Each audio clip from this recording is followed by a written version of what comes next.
है जो सरकार को वोट दे। तो बिहार में कौन सी जाति है जो आपको लगता है सुरक्षित है? योगी जी ने आज तक एक भी अपने स्वजातीय क्रिमिनल को टच भी नहीं किया, देखा भी नहीं। राहुल गांधी कुर्सी की लड़ाई नहीं लड़ रहे। राहुल गांधी कुर्सी की लड़ाई लड़ते ना तो पीएम बन गए। क्या नेता और नहीं देख रहे?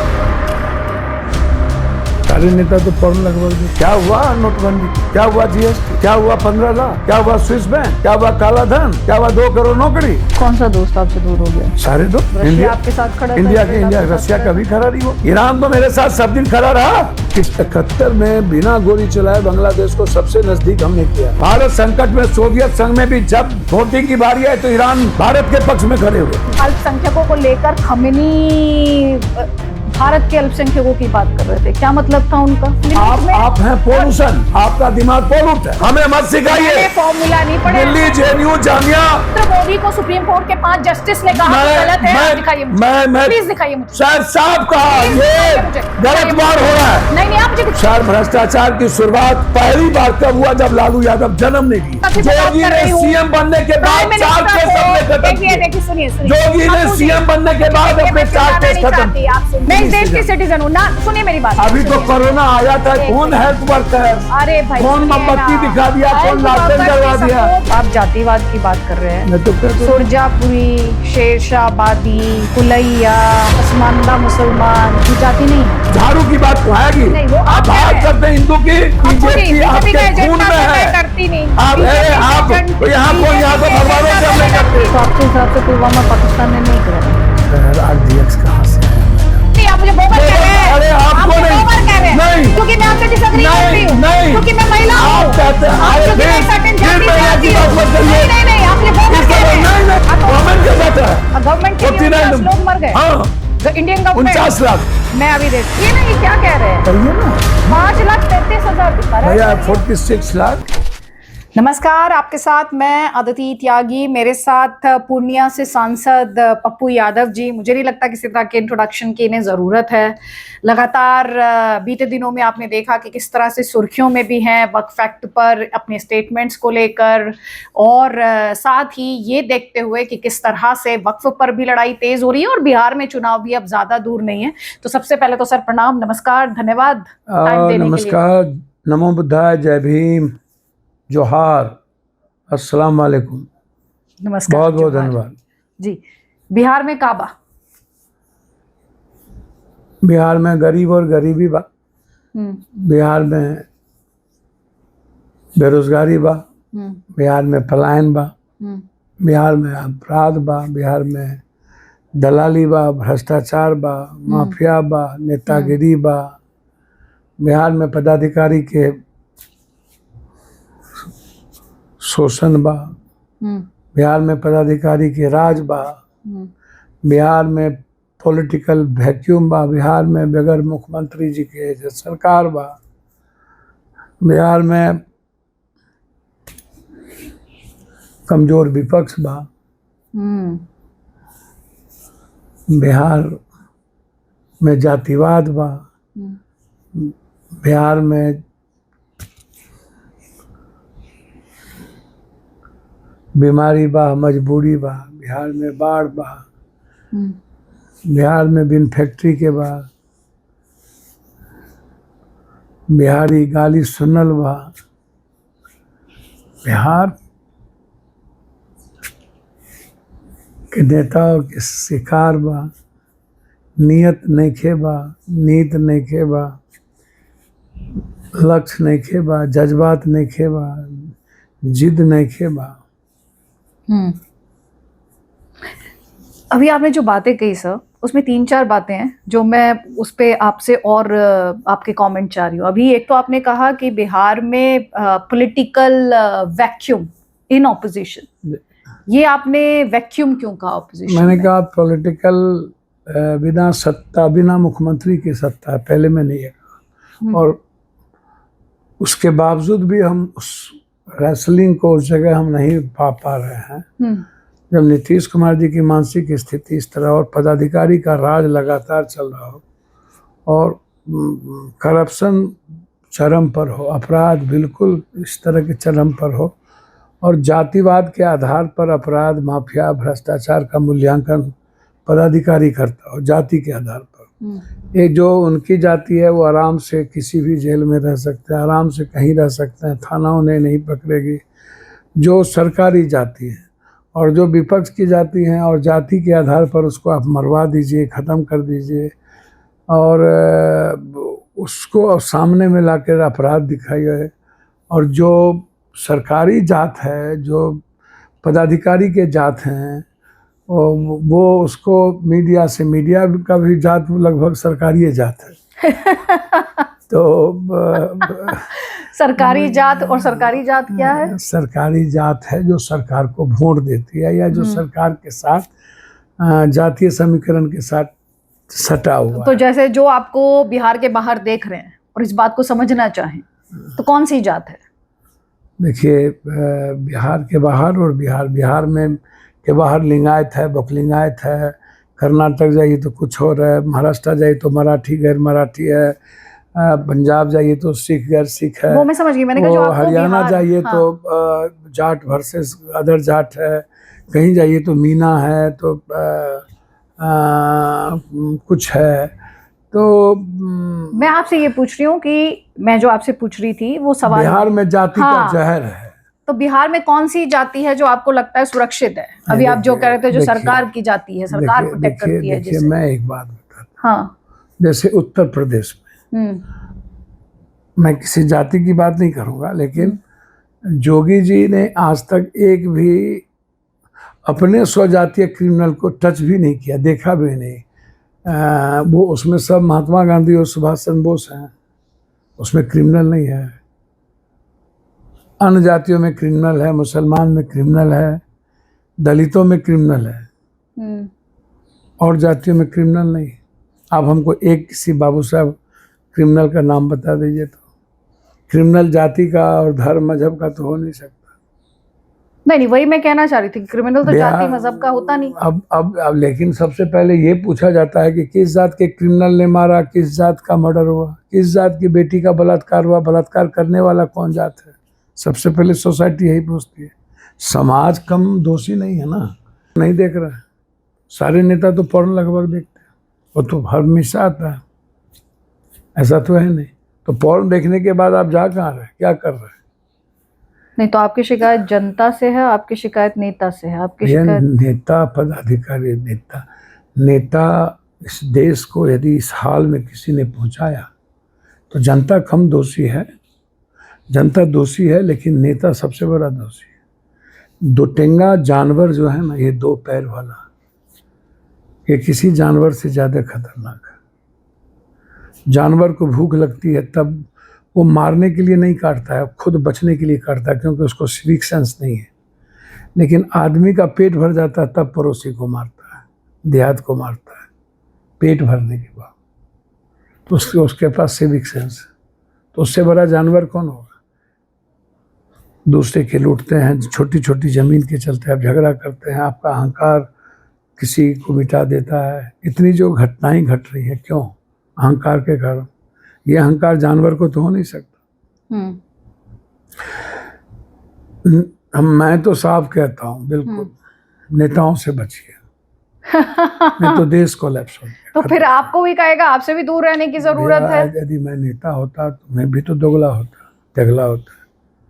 हम मुख्यमंत्री बन गए होते, हमको क्यों एक्सेप्ट नहीं? लेकिन बनना चाहते हैं। मैं आपसे एक बात पूछूं? हाँ, पूछिए। बिना पप्पू यादव आज तक 80-82 से लेकर के आज तक पूरी दुनिया की मदद करता है। हर देश की घटनाओं में, चाहे कोरोना हो, बाढ़ हो, तूफान हो, अरबों खरबों रुपया बांटता है। भूज हो, मणिपुर हो, भूकंप हो, हर अभी तक आपने कितना पैसा बांट दिया? कोई धुन, कोई अथा है, कोई पता है, कुछ जानते ही नहीं। डेली कितना बढ़ जाता है, कहाँ से आता है, कहाँ से आता है फिर? हाँ, लोग पूछेंगे जब ये अब जाएगा, जब आप, अच्छा, पूरे दुनिया लोग डेली जानता है।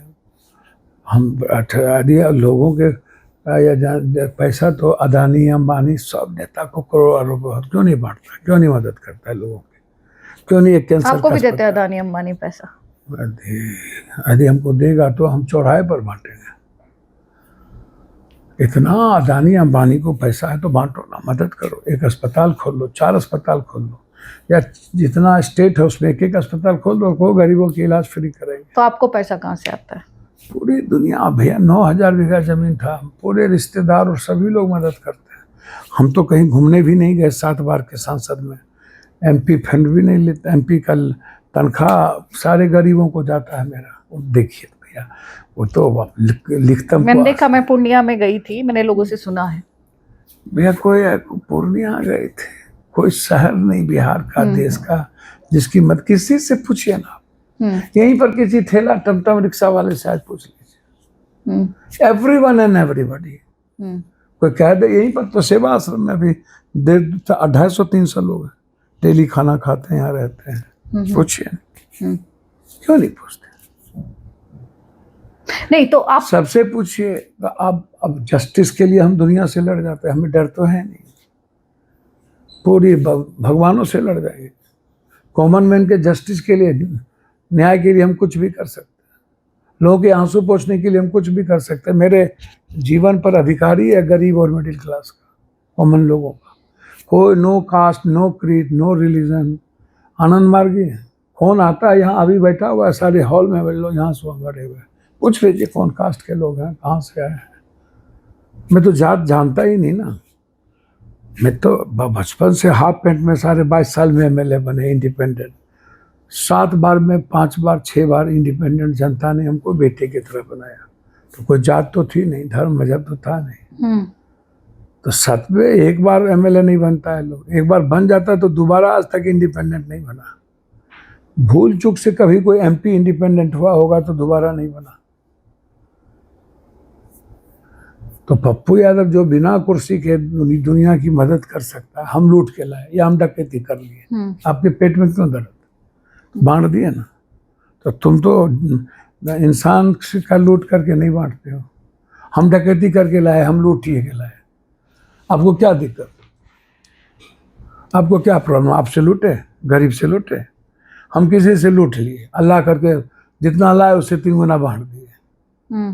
तो आप, पप्पू यादव क्या करता है? पप्पू यादव तनख्वाह नहीं उठाता है, पप्पू यादव कहीं विदेश आज तक MP लैब से घूमने नहीं गया, कोई कार्यक्रम में नहीं गया। पप्पू यादव का आचरण क्या है, चरित्र क्या है, चिंतन क्या है? ये बताइए, मुख्यमंत्री बनना चाहते हैं? बाढ़ में कहाँ है, तूफान में कहाँ है?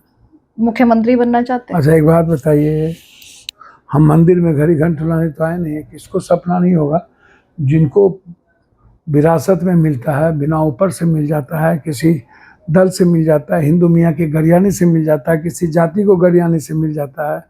जो आदमी जाति ही नहीं जाना, हिंदू मियाँ जानता ही नहीं है, बैकवर्ड फॉरवर्ड कभी किया ही नहीं, कोई मतलब ही नहीं, तो मैं आप ही से पूछता हूँ, आप हमको बता दीजिए। मैं आप ही से पूछता हूँ कि जो आदमी इतना सादा हो, सभी जगह न्याय का मंदिर हो, हर हॉस्पिटल में पप्पू यादव 2 मिनट में सबको बंधक बना देता है, तो 2 लाख 3 लाख रुपया रिलीज करवाता हो, हर काम करता हो, बिजली 23 घंटा, जो आदमी बिना किसी पावर के दुनिया के लिए चैलेंज और दुनिया को चैलेंज करे, दोनों बात है। सच्चाई सामने है। तो मेरे मन में क्या इच्छा नहीं होगी कि मैं भी PM बनूं, राष्ट्रपति बनूं, CM बनूं, मंत्री बनूं, ताकि दुनिया और चेंज कर पाऊँ? तो इच्छा तो सबको होती है, किसको इच्छा नहीं होती? जो एक कदम नहीं चला, संघर्ष नहीं किया, सब मंत्री संतरी CM बन गया, PM बन गया। सभी लोग क्या क्या बनते जा रहे हैं। बहुत सारे लोगों को सपना है, सिर्फ विरासत के कारण, बाप की पहचान, दादा की पहचान, नाना की पहचान, इस घर का, इस खानदान का। हम क्या बोलें, हम क्या बोलें? हम तो एक जमींदार परिवार के थे, एक साधारण परिवार, जमींदार। दादा जोड़ी कोट हुआ करता था, फ्रीडम फाइटर थे नाना। पिताजी आनंद मार्गी रहे, प्रोटेस्ट रहे, देश दुनिया में घूमते। तो हम क्या बोले? तो PM बनना चाहते हैं? चलिए अब मैं अगला सवाल ये करती हूँ। भैया मैंने कहा इच्छा शक्ति, जब आप झोला लेके घूमते रहे और आप PM बन गए, तो पप्पू यादव देश में और दुनिया में कौन एक आदमी है जो इतना बांटा होगा? जो कोरोना में करोड़ों, कोई घर से नहीं निकला, हम घर से निकले रहे। हमने कभी 10,000 लाश पप्पू यादव उठाया, अपने हाथ से जलाया, दफनाया।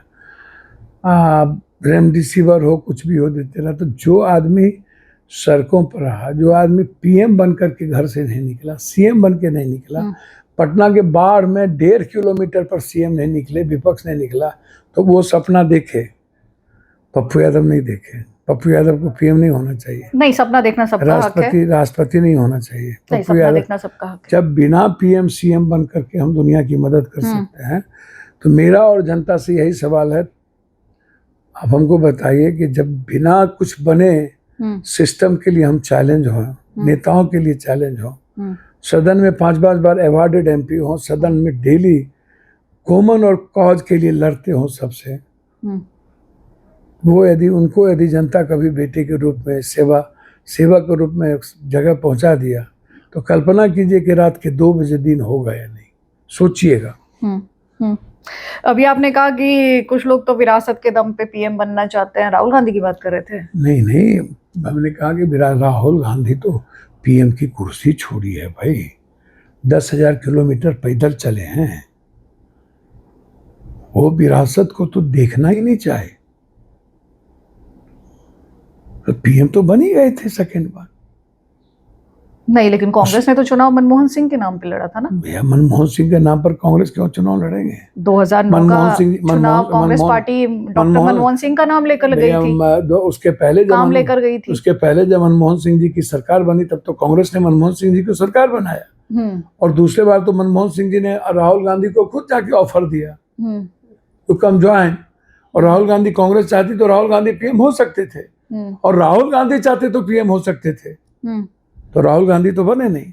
और इस युग में जब फोन पर मैसेज कर रहे हैं कि हैप्पी बर्थडे एनिवर्सरी, तब फोन पर लोग घर से नहीं निकल करके बगल के रूम में फोन पर सब कुछ हो रही है, तो हम आपसे पूछना चाहेंगे, एक आदमी धूप में, एक गंजी में, तूफान में, बाढ़ में, माइनस में चला जा रहा हो भारत कि कॉमन मैन के समझने, उसकी परिस्थितियों को जानने और उसको बदलने के लिए, तो उसको तो विरासत की कल्पना की भी बात नहीं की जा सकती। इस जन्म में क्या, 7 जन्म में जिसने, तो आपके हिसाब से राहुल गांधी कुर्सी की लड़ाई नहीं लड़ रहे? राहुल गांधी कुर्सी की लड़ाई लड़ते ना तो पीएम बन गए थे। राहुल गांधी कुर्सी की लड़ाई लड़ते तो अपनी जिंदगी को एक साधारण से टी-शर्ट में लगातार चलता रहना नहीं करते। पप्पू जी, आपका टी-शर्ट और राहुल गांधी का टी-शर्ट बहुत अलग है सर। मैं एक बात, आप अभी आपने जो काम गिनाए, आप राहुल गांधी के उतने काम गिना सकते हैं जितने काम अभी आपने अपने गिनाए। आपने बचकाना आपके आप में है, तो मैं क्या कर सकता हूँ।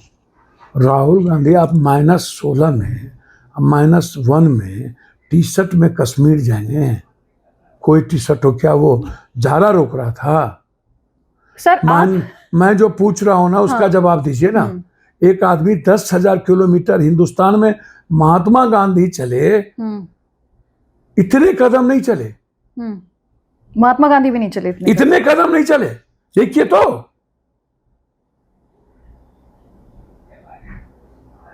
आपने जितना काम किया उतना राहुल गांधी ने काम किया है। आपने पुल बनवाए हैं। अच्छा, आपने अपने लोगों के लिए, मेरी बात सुनिए ना। हाँ। मैं आपको बताता हूँ,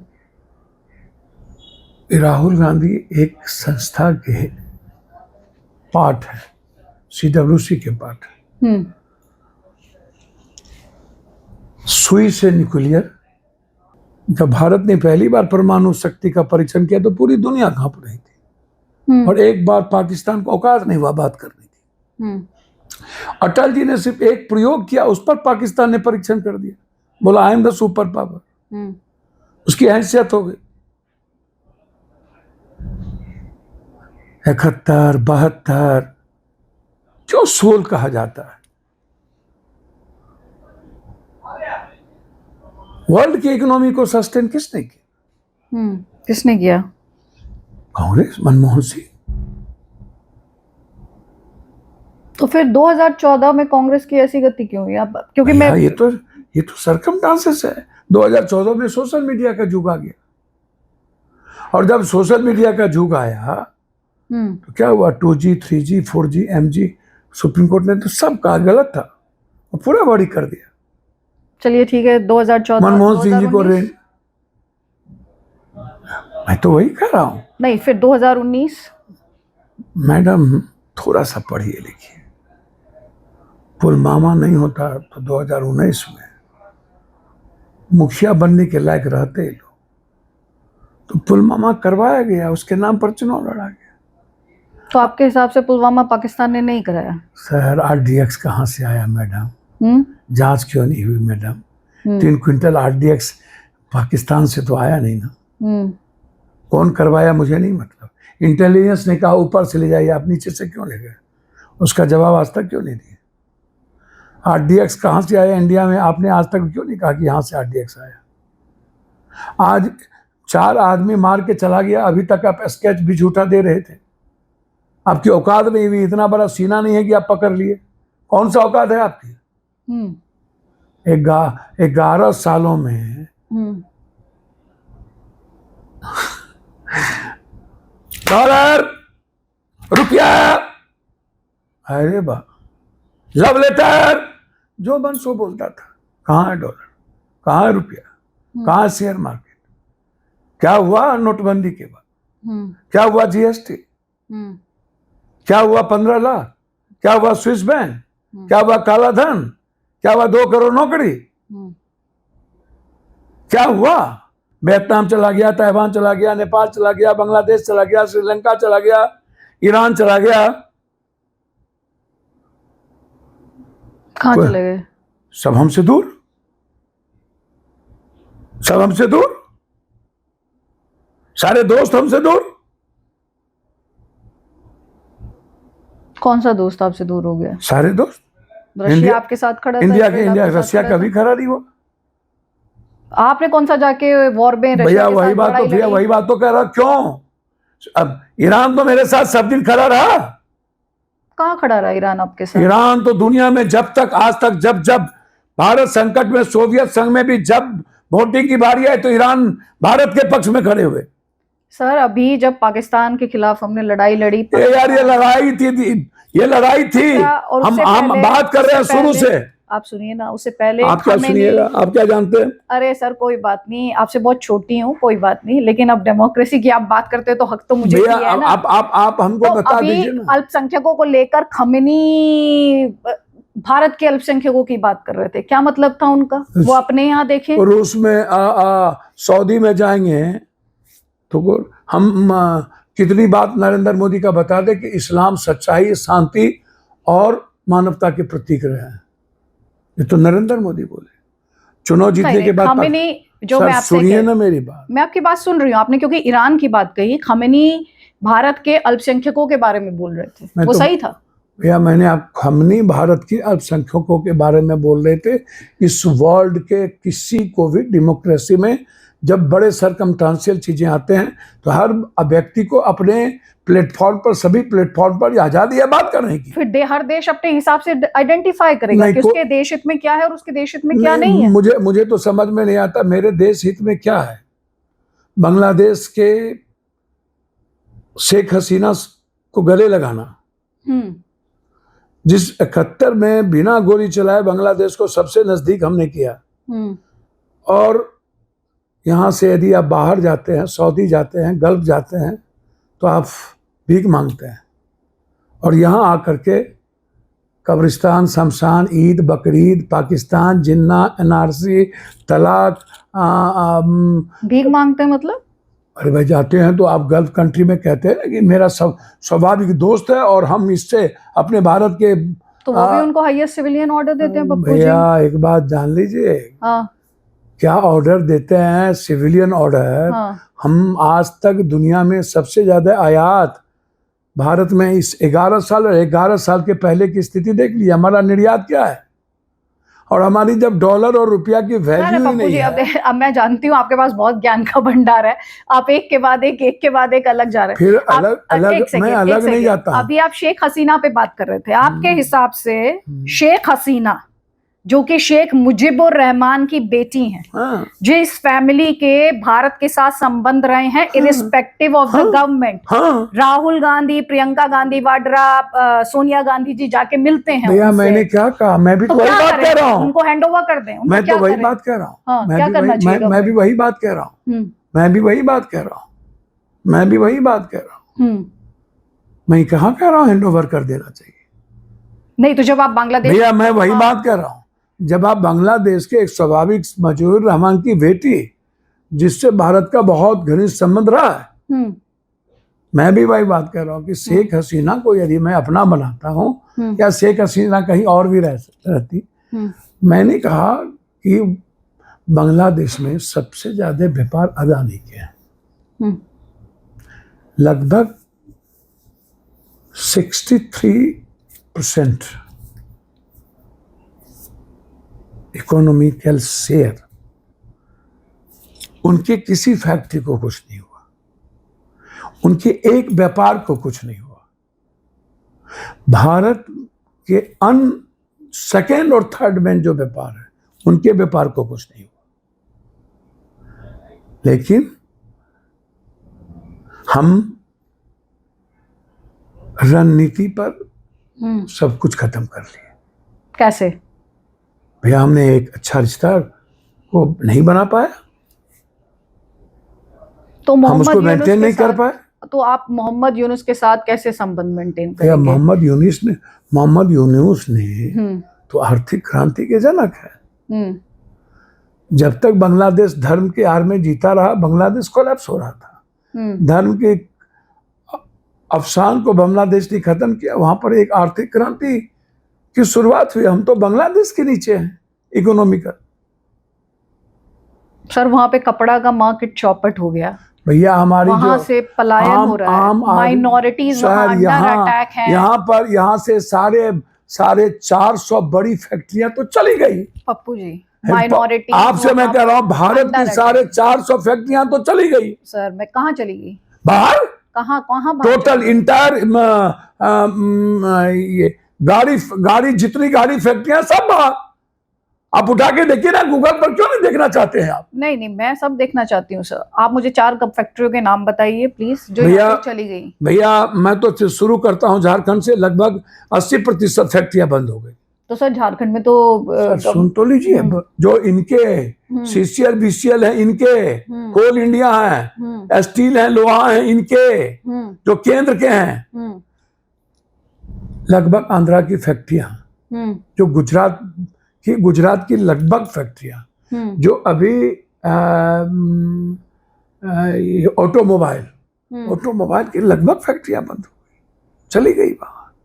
आप क्यों आप बताइए ना मुझे, कौन सी फैक्ट्रियां बंद हुई? भैया आपको देखने में क्या प्रॉब्लम है? मैं तो देख ही रही हूँ। ऑटोमोबाइल की कितनी फैक्ट्रियां गई आप देख लीजिए। कहाँ गई? ऑटोमोबाइल की फैक्ट्रियां सिर्फ देख लीजिए। मैं आपसे वही तो पूछ रही हूँ, कहाँ गई फैक्ट्रियां? फैक्ट्रियां कहाँ गई? वो या तो बंद हो गई या तो कहीं और चली गई। और हमारे कंट्री के लोग बाहर जाकर के फैक्ट्रियां लगा रहे हैं। हमारे कंट्री के लोग, अदानी अंबानी, ये सब बाहर इनकी फैक्ट्रियां हैं, पेट्रोल पंप बाहर है, सब कुछ बाहर है।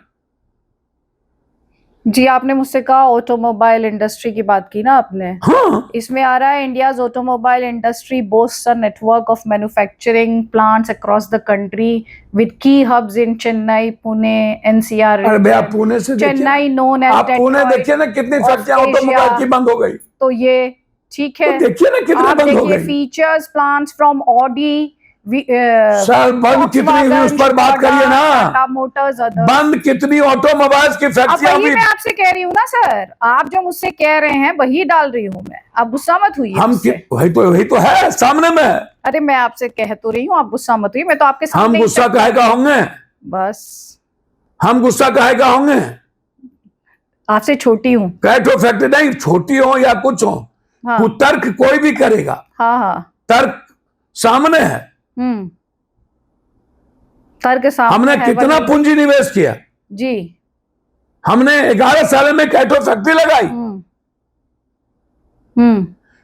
इस कोरोना में चाइना की फैक्ट्रियां एक भी क्यों नहीं आई? सब वियतनाम और ताइवान क्यों चला गया? देखिए अब आप मुझसे कह रहे थे स्कोडा की जो फैक्ट्री बंद हुई वो पुणे प्लांट कन्वर्ट किया जा रहा है manufacturing of a new family. आपने मुझसे कहा, देखिए मैं तो मैं कह रहा हूँ। अच्छा चलिए, मैंने आपने मुझसे कहा चेक कीजिए, मैंने चेक तो आपको आप ही कह रहे हैं कि ये लीजिए। आप ही कह रहे हैं, अपने आप से थोड़ी बोल रही हूँ, आप ही कह रहे हैं। चलिए आप पढ़ लीजिए अगर मेरी आप ही कह रहे हैं, यकीन नहीं हो रहा आप ही कह रहे हैं। हम तो यूरिया बाहर से ले रहे हैं। ये तो इसमें हम तो यूरिया बाहर से ले रहे हैं नए मॉडल की फैक्ट्री बनाने की। अरे नए मॉडल की फैक्ट्री। अच्छा आप कह रहे हैं कि मोबाइल की फैक्ट्रियां बंद हो रही है, डोनाल्ड ट्रंप वहां हड़का रहे हैं कि भैया भारत में जाके आप मत कीजिएगा प्रोडक्शन, हम सर ये मुझे कर तो देंगे, सर वो डोनाल्ड कर ट्रंप देंगे। इसी के दोस्त हैं, तो ये तो प्रचार करने गए थे।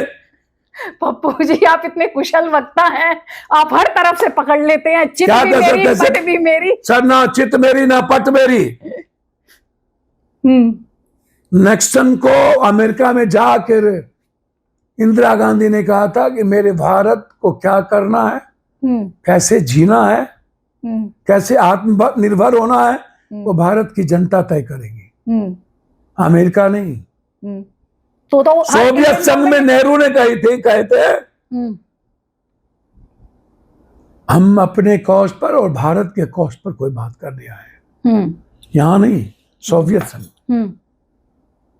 तो किसने भारत की इंटीग्रिटी के साथ कॉम्प्रोमाइज कर लिया? ना वाजपेयी साहब ने किया, ना ये जो है, इनसे क्या बात करते हैं, क्या बात करते हैं।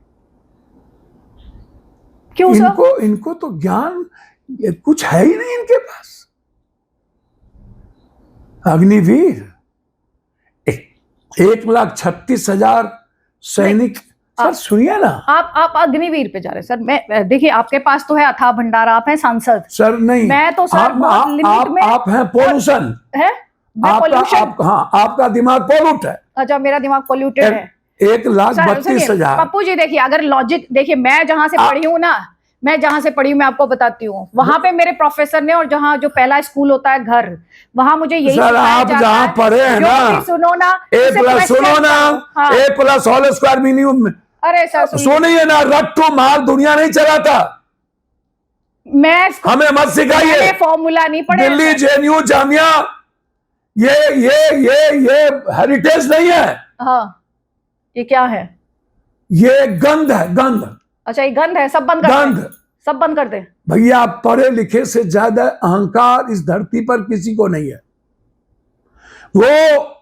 वो जेम्स, बाबा, आइंस्टीन, अब्राहम, यूसुफजई, मलाला, इरोम शर्मिला, स्वयंसु, बुद्ध, नानक, कबीर। कहाँ मलाला यूसुफजई को आप बुद्ध नानक वाली क्लास? सर मैं सुनिए ना, यूसुफजई, मलाला जब किसी नफरत और किसी गलत व्यवस्था के खिलाफ चैलेंज करके खड़ी हो गई और स्वयं सु यातनाएं झेली डेमोक्रेसी के लिए, तो उसके नाम आएंगे।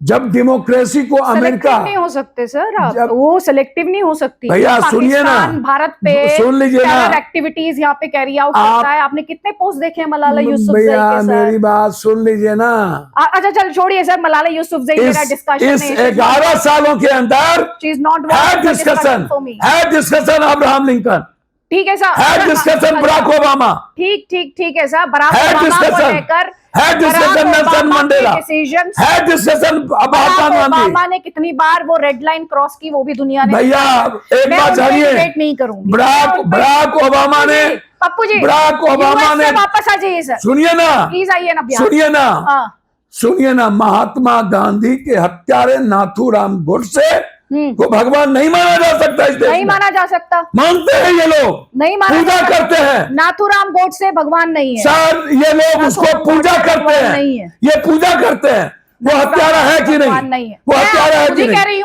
वो हत्यारा है कि नहीं? है ना? राष्ट्रपिता का जिसने महात्मा गांधी की हत्या की वो हत्यारा है, और वो क्या कंफ्यूजन है? तो क्या कंफ्यूजन है? ये बराक ओबामा, ये गोलवलकर और सावरकर के नहीं, आप ये बताइए ऊर्जा है। अच्छा सुनिए, बीजेपी इसके फोटो लगाते हैं। अच्छा सुनिए तो सही, नरेंद्र मोदी मूर्ति का अनावरण करता है नथुराम गोडसे की। गुजरात में मूर्ति लगाना बीजेपी के द्वारा। नरेंद्र मोदी मूर्ति का अनावरण किए नाथुराम गोडसे। भैया नाथुराम गोडसे को बोलो ना, मोदी को हत्यारा बोलने के लिए। नरेंद्र मोदी नाथुराम मोदी को बोलो हत्यारा बोलने के लिए। मुझे आप जो बात बोल रहे आप मोदी को बोलो हत्यारा बोलने के लिए। मैं क्यों बोलूं? बोलो। मैं क्यों बोलूं? वो तो खुद बोलते हैं, मैं क्यों बोलूं? नहीं बोलते मैं हैं, उनकी advisor नहीं थोड़ी बोले। हूं, या मैं उनकी स्पोक्स पर्सन थोड़ी हूँ। भैया आप लेकिन लोग, पप्पू जी आप सुनिए मेरी बात, सुनिए। पढ़े मुझे इस लिखे बात लोग पे, इस बात इंग्लिश पे, पढ़ करके आप अरे, दुनिया थोड़ी चलाए। नहीं, बुद्ध ने इंग्लिश थोड़ी अरे, पढ़ी, पप्पू जी, नानक ने थोड़ी पढ़ी, अरे पप्पू गुरु जी, गोविंद ने थोड़ी पढ़ी, शिव और कृष्ण ने थोड़ी पढ़ी, राम ने थोड़ी पढ़ी। महात्मा गांधी ने तो बहुत इंग्लिश पढ़ी, क्या बात करते हैं। सर मैं जिसके बारे में बोल रहा हूँ उसको, मैं महात्मा गांधी के बारे में नहीं बोल रहा हूँ। तो महात्मा गांधी तो इस देश तो के महात्मा नायकों में गांधी ने से आगे हैं ना। कपड़े बदले, महात्मा उन्होंने गांधी देश के देखा नायक हैं। कि उन्होंने देखा कि पंडित नहीं। नेहरू, अब सुनिए ना, जवाहरलाल नेहरू ने इंग्लिश पढ़ी, राहुल गांधी ने सर मैं इंग्लिश क्या पढ़ी, बोल रहा हूँ, राहुल गांधी ने, सोनिया गांधी ने, सर सबने इंग्लिश सुन पढ़ी। लीजिए मेरी बात। हाँ फिर, एक बात समझिए, हाँ दो लोगों ने न्यूक्लियर बनाया, एक बनाया डॉक्टर अब्दुल कलाम, हाँ, डॉक्टर अब्दुल, उन मिसाइल मैन कहते हैं सर सुनो तो, और एक बनाया पाकिस्तान के इसरो, क्या नाम उसका, नासिर कादिर। ये हमारा अब्दुल कलाम जिसने इंग्लिश पढ़ा, उसने परमाणु को वर्ल्ड और दुनिया को, अर्थ और दुनिया को व्यवस्थित करने वाला न्यूक्लियर बना करके वर्ल्ड में ला गया। और कादिर तिनखैया घोषित हो गए, उसने भी बनाया, उसने भी इंग्लिश पढ़ा। एक व्यक्ति किसी को पीस दे देता है और एक व्यक्ति पूरी दुनिया को नफरत में घोल देता है। इंग्लिश दोनों पढ़ा। तो आपको इंग्लिश से शिकायत क्यों है फिर? मुझे इंग्लिश से शिकायत नहीं है। अभी आप मुझे बोल रहे थे। नहीं, मैंने कहा कि आप 90%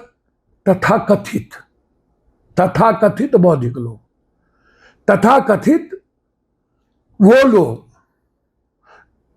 जो जिसकी जिज्ञासा न जानने की न अनंत की, वो बस एक जगह आके ऐसे शिक्षक से पढ़ लिए जिन्होंने रिबोट और जिम्नास्टिक बना दिया आदमी को। अब मैं आपको बताऊं, मैं जहां पढ़ी पप्पू जी, और नहीं ये मेरे प्रोफेसर, अब आप मेरे गुरुओं पे सवाल उठा रहे हैं तो अरे मैं चुप गुरु नहीं रहूंगी। राधा कृष्ण पल्लवी गुरु थे। मैं अपने आपके गुरु कौन? गुरुओं के सामने, गुरुओं के खिलाफ मैं नहीं सुनूंगी। अरे सुनिए, आप लोग जैसे गुरु को, आप लोग जैसे गुरु को जो अहंकार पैदा करे वो गुरु हो ही नहीं सकता। मेरे गुरुओं ने अहंकार सिखाया ही नहीं, मेरे गुरुओं ने सवाल पूछना सिखाया। मैं इतना जानता हूँ, क्वेश्चन करना सिखाया और फैक्ट सिखाया। मैं इतना जानता हूँ, इस हिंदुस्तान का 90%, 95% पटरानी रखने का शौक राजाओं को। सुनिए, अरे सर, छोड़ दीजिए, सुरासुरी का शौक राजा को। अरे सुनिए तो, सुनिए, मदिरा पीने का शौक राजाओं को, कॉमन मैन को नहीं। में जा रहे हैं। सुनिए, अरे मैं आपके काम का मुद्दा उठा, भ्रष्टाचार का सुन लीजिए, भ्रष्टाचार का जनक पढ़ा लिखा लोग, लूट का जनक पढ़ा लिखा लोग, लालू प्रसाद यादव। सर भ्रष्टाचार की शुरुआत पहली बार कब हुआ? जब लालू यादव जन्म नहीं लिए थे। तो उनके शासनकाल में क्या हुआ? येदियुरप्पा के शासनकाल में क्या हुआ? नहीं मैं आपसे क्या पूछ रही हूँ? येदियुरप्पा के शासनकाल में क्या हुआ? पप्पू जी, आपसे जो मैं आपसे भी जो पूछा उसका जवाब दे दीजिए। मैं आपसे जो सवाल, मैं महाराष्ट्र में क्या हुआ? ध्यान से सुनिए मेरा सवाल। मेरा भी ध्यान से सुनिए। यादव कन्विक्टेड है सर। मेरा भी सुनिए, कन्विक्टेड है सर। अमित शाह तरी पार है सर। लालू प्रसाद, अमित शाह तरी पार है सर। आप अगर नरेंद्र मोदी साथ मर्डर केस के एक्यूज है।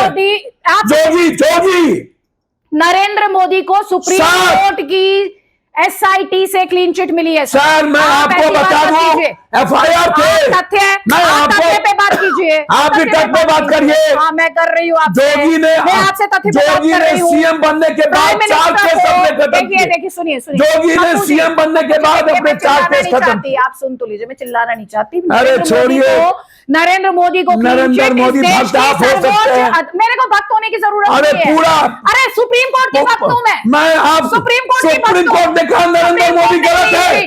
सुप्रीम कोर्ट ने 5 जज ने कहा नरेंद्र मोदी की सरकार गलत है। सुप्रीम कोर्ट ने उनको क्लीन चिट 5 जज ने कहा सुप्रीम कोर्ट गलत है। अरे अरे आपके सर बताइए ना, कहाँ लिखा है, दिखाइए भैया 5 साल बैठ करके, दिखाइए, आप 5 साल बैठ आप करके दिखाइए मुझे, फिर दिखाइए वही मुझे। बात। नहीं, नरेंद्र मोदी को सुप्रीम कोर्ट के 5 जस्टिस ने कहा कि गलत है, आप दिखाइए मुझे, मैं प्लीज दिखाइए मुझे, शायद साहब कहा प्लीज ये दिखाइए मुझे, गलत बार हो रहा है। नहीं नहीं, आप मुझे दिखाइए ना, मैंने नरेंद्र कहा- मोदी को कहा कि वो एक्यूज अब है। देखो यार, आप दिखाइए मुझे, देखो, आपके पास आप होगा, सर। देखो। नहीं नहीं, मैंने नहीं, आप देखो। इसलिए मैं आपसे कह रही हूँ, आप मुझे दिखाइए कि सुप्रीम कोर्ट के 5 जस्टिस ने कहा कि वो नरेंद्र गलत है। मोदी 5 ये जस्टिस ने बताइए कहा मुझे, 5 वार जस्टिस है के नाम डेमोक्रेसी बताइए पर। मुझे। अरे बोला वार है आप डेमोक्रेसी पर। कहाँ जा रहे हैं? नहीं, अब कहीं नहीं जा रहे, कहाँ जा रहे हैं? कहीं नहीं जा रहे, मेरे साथ कहीं नहीं जा मुद्दे पे रहे। रहिए सर, मुद्दे मैं पे रहिए मुद्दे मेरे पर हूं। साथ। हाँ, कहा नरेंद्र मोदी को एक्यूज कहा कि ये सरकार वार कर रही है। नरेंद्र मोदी को मुखिया कौन कहा है? था एक्यूज, मुखिया कौन है? नरेंद्र मोदी को एक्यूज कहा सुप्रीम फिर कोर्ट मैंने कहा क्या है स्वक्यूज, तो मैंने आप कहा मुझे वार है, बताइए। बोला कोर्ट पर वार, अरे सर, बोला सीबीआई पर आप वार, सुन लीजिए। बोला ईडी पर वार, अरे बोला CBI को संसद पर तोता- वार, बोला संस्था सर- पर वार। सर सीबीआई को तोता पांच- यूपीए के टाइम में बोला पांच कॉन्फ्रेंस आप करके सुनिए, अखिलेश आज यादव तक- को सुप्रीम कोर्ट ने याद धर्म याद दिला दिया था सर। ऐसे तो मैं अरे 50 यार, एग्जाम्पल आपको याद दिला राजधर्म दूंगी। तो मोदी को भी याद दिला दिया था। ममता बनर्जी को क्या बोलोगे कोलकाता आप? हाई कोर्ट 50 बार लताड़ लगा चुके हैं। आप सुनो ना, किसी की बात नहीं सुनो करते हैं, ना, सर। मैं एकदम- अच्छा सुनिए, मुद्दे पे आते हैं। आपके साथ बहस ये मतलब मजेदार बहस है, और मैं चाहते मुझे तो मन है कि मैं और लंबी चले, पर मुझे पता है आपके पास टाइम नहीं है। अभी थोड़ी देर बाद आप कहेंगे मुझे इंटरव्यू क्लोज करना नहीं, ये सब नहीं, तो आप ये मुझे नहीं, बताइए। आपको जितना टाइम है ले चलिए। अच्छा चलिए, सुनिए, ये बताइए। इंटरव्यू का कहिए, क्लोज करिए। नहीं, मैं ये कह रही हूँ आपका अपॉइंटमेंट होगा ना, तो ना, आप कोई करेंगे। अपॉइंटमेंट नहीं, अच्छा इंटरव्यू कोई चलिए, क्लोज। अच्छा मुझे ये बताइए, अब ये बताइए जो मैं आपसे पूछ रही हूँ, वक्फ अमेंडमेंट पर क्या दिक्कत है? जी, वक्फ अमेंडमेंट एक्ट पर क्या दिक्कत? मुझे नरेंद्र मोदी जी से 2-3 बात जानना है। ठीक है, आप उनसे पूछिए ना, पार्लियामेंट आप भी जाते हैं, वो भी आते डेली हैं। पूछते हैं मुझे हाँ। नरेंद्र मोदी जी से, आप उनके भक्त से जानना है। नहीं नहीं, मैं उनकी भक्त नहीं सुनिए हूं। ना, भक्त मैं नहीं इस से देश की जानना। सिटीजन हूँ ना, सुनिए मेरी बात, सुनिए पप्पू जी ना, सुन लीजिए मेरी सुनिए बात। ना, सुनिए मैं इस ना। देश की सिटीजन हूँ सर, सुनिए ना, मैं इस देश की सिटीजन हूँ और जर्नलिस्ट हूँ। आप कैसा मैं सिटीजन जानती हूँ, है? मैं जानती हूँ आप इस देश कैसा में- सिटीजन ना है? पप्पू जी, मैं जानती हूँ इस सुनिए देश में ना। ट्रेंड चल पड़ा है कि अगर सवाल नहीं अच्छा लगता है सर, सर, मेरी तो बात इंटीग्रिटी सुनिए। जर्नलिस्ट की क्वेश्चन सर, होती है सर। 90% ये सही चीज नहीं है सर। 90% जर्नलिस्ट, 95% मैं उनके लिए अकाउंटेबल एक नहीं हूँ जात सर। का है। पप्पू जी एक बात बताइए, आप नेताओं को अभी बता रहे थे कि उनमें इतने ऐप हैं, मैं हाँ। मान लूं सारे ऐप आप में भी हैं, आप भी करते हैं जातिवाद, आप सुनिए, भी करते हैं तुष्टिकरण। मेरे पास मैं मानूं क्या? इंडिपेंडेंट लड़ा हूँ। आपकी औकात यदि है ना, तो जाके लड़के दिखा दो। मैं इंडिपेंडेंट लड़ रही हूँ, जाओ लड़ो, मैं और इंडिपेंडेंट ले लड़ आना रही हूँ, वोट। मैं इंडिपेंडेंट लड़ रही मैं हूँ। इंडिपेंडेंट लड़ी आप हूँ। जर्नलिस्ट के तौर पे, मैं जर्नलिस्ट के तौर पे जर्नलिस्ट सबसे इंडिपेंडेंट लड़ रही हूँ। जर्नलिस्ट, आप ऐसा मत बोलिए जर्नलिस्ट सर। गंद होता है, आपके कहने से नहीं होगा ना सर। गंद। मैं पैसा वही नेताओं के लेते हैं, बारे कपड़े में- वही बदलते अरे, हैं, शेयर वही लेते नेताओं हैं, के सारे टीवी के पैसे वही लेते हैं। हाँ, नेता है नेता गलत, लेकिन पप्पू यादव जहां से चुनाव लड़ता है वहां कोई जाति नहीं है मेरी। मेरी मैडम, जो लोग चुनाव लड़े, आप परिवार को क्यों ला रहे हैं? मैंने तो क्या, मैडम के बारे में मैंने कुछ कहा ही नहीं है। मैंने कहा जो लड़ती हैं, हम लोग, मेरी मां लड़ी, हमारे दादा जब जूरी कोर्ट हुआ करते थे इन आजादी के पहले, तब वो लड़ते थे। मैं 7 बार में 6 बार, वर्ल्ड में 2 बार कोई इंडिपेंडेंट एमपी नहीं है। ठीक है, और Fact है। तीसरी चीज, हाँ, मैं आपका तनख्वाह नहीं उठाया हूं आज तक। तो मैं आपसे कब कह रही हूँ? सुनिए ना, इतना ही नहीं, मैंने इस कंट्री में 1 रुपया लिया नहीं। मैंने इस कंट्री में हर गरीब के जाके आंसू पूछे, हर घटना, चाहे भूज हो, स्पीकर ने, आपके पुल का जिक्र मैंने ही किया अभी। सुनिए ना, भूज जब हुई थी तो हम 4 ट्रेन लेके सामान गए थे। स्पीकर जब मिले, जब उन्होंने चिट्ठी लिखी, बोला ये सामान मैटर नहीं है। 4 दिन अपने छोटे बेटों के साथ अपने लाश उठा हमारे शहर की गंदगी को समाप्त किया। आपको डर नहीं हुआ कि आप मर जाइएगा? कोरोना में हर नेता का दायित्व था, 9 महीना लोग घर में सोए रहे, किसी ने पीएम सीएम को नहीं देखा निकलते। अकेला पप्पू यादव देश के हर हिस्से में गए, हर अस्पताल गए, ना मुंह में मास्क था, ना सुई लिए, ना बूस्टर डोज लिए। किसने कहा कि सैनिटाइजर से हाथ साफ हो जाएगा? प्लेन के बगल में हम लोग बैठे रहे और कह दिया सीधा, प्लेन के बगल में बैठने के बाद बाहरे वाह कि मुंह में मास्क लगा लीजिए, रूल है। मास्क खुला हुआ, हवा जा रहा है, प्लेन उड़ी, बोला मास्क खोल लीजिए, खाना दे रहे हैं। जब तक हम दोनों खाना खाते रहे तब तक कोरोना गायब था। हम पोस्टमार्टम किए नहीं किसी शरीर का और कह दिए कोरोना में मर गया। सारे अस्पताल के सारे बेडों पर कोरोना पेशेंट, क्योंकि उस वक्त हम किससे कितना पैसा लेंगे कहना मुश्किल था। एक भी बीमारी नहीं थी तब। 9 महीने के बाद जैसे ही कोरोना खत्म हुआ, टोटल बीमारी बेड पर आ गया। मैं और मेरा पीए, मेरा बॉडीगार्ड जीता जागता उदाहरण है। ये सारे नेताओं ने, पदाधिकारी ने मिलकर सैनिटाइजर, पानी का मास्क बना के तुमको किसने बेचने का अधिकार दिया? और कौन WHO ने कहा कि रेमडेसिविर से बीमारी ठीक होगी, जो 1 लाख में मिलने लगा? ये जो ड्रग्स माफिया और ये जो आर्म्स माफिया है, यही तो तय करता है। यही तो कोरोना, चाइना और अमेरिका के मैक्सिको सिटी के वार ने चाइना को खड़ा कर दिया, कोरोना को खड़ा कर दिया। और हमारे ना समझ और नाबोध बच्चे की तरह इस देश का नेता ताली ताली राम राम जपियो रे, सब मालहरा पियो रे, और सब पढ़ा लिखा लोग ताली ताली ताली लगा के हमरा बिहार में तू नटवा, तोरा बिहार में हम नटवा। सब इंग्लिश हिंदी बोलने वाला बाप रे बाप कह दिया, अगरबत्ती दिखा रहे हैं। क्या साइंटिफिक देश है भाई हमारा, क्या साइंस का अध्यात्म, बाप रे बाप, क्या आध्यात्मिक जगत की का हमारा, हम क्या थॉटफुल साधना। ताली ताली क्यों बजा था? तो कौन कोविड भगाने के लिए बजा था या जो हेल्थ वर्कर्स थे उनके लिए सपोर्ट दिखाने के लिए बजा था? कौन नाबूद आदमी सबको बजवाया, हमको क्या पता। नहीं तो वही तो मैं आपसे कह रही हूं ना, कौन ना समझ आदमी बिजली गुल करवा दिया एक दूजे के लिए 3 बार, हमको क्या पता।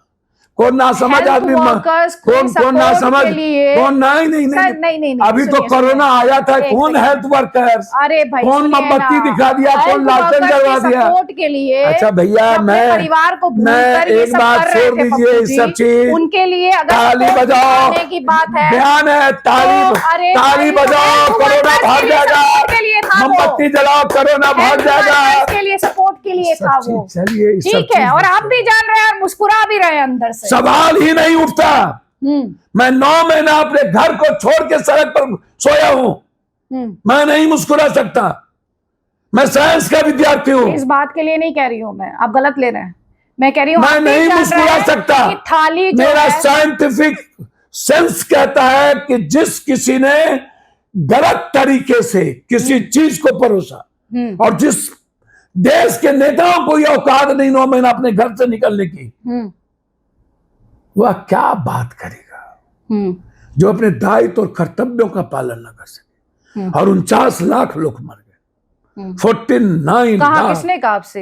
है तो कहाँ है? आप देखिए ना कोरोना में, बताइए मुझे। नहीं आप मुझे बताइए किसका डेटा? कोरोना में डाटा गूगल पर जाइए ना। अरे सर, मैं गूगल से नहीं, मुझे सोर्स बताइए डेटा का। डेटा गूगल पर ही तो है, गवर्नमेंट का डाटा है। गवर्नमेंट के 49 लोग मर गए। हाँ, इंडियन गवर्नमेंट 49 लाख। मैं अभी देखती हूँ, देखिए ना इंडियन गवर्नमेंट से अभी मैं देखूंगी।